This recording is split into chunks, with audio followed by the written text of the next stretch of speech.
Well, I think it's important we learn the lessons that others have already been through. There's no point reinventing the wheel. I mean, the NHS is absolutely brilliant, but it hasn't got all the answers. So actually bringing in new, fresh ideas, a different way of looking at things, and I think particularly empowering the patient to actually improve the services we're delivering is absolutely essential.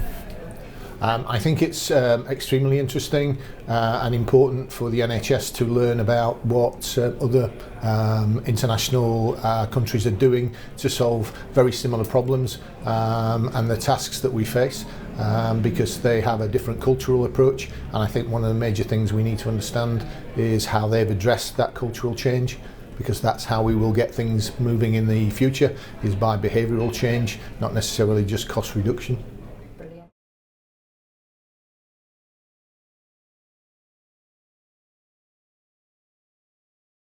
There's two bits there, isn't it? What am I hoping to get out of it? I think, again, is great examples of where people have done work that we can take back into the organisation and say, look, they've done it, why can't we do it? And actually put that very basic challenge back. The second bit about why should FDs come, it's about the leadership role. FDs have got to provide that leadership to their organisation. We've got a brilliant engagement from the costing practitioners, but they do give us the message sometimes that they don't feel they're getting the support. And actually coming to that symposium, an FD is going to demonstrate that they've got their personal commitment.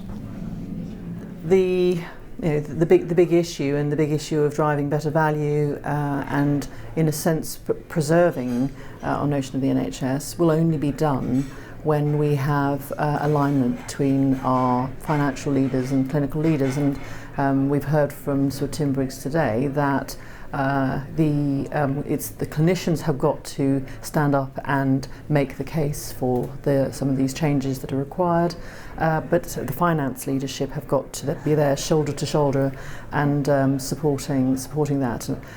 So again, I'm hoping that we will get a good mix.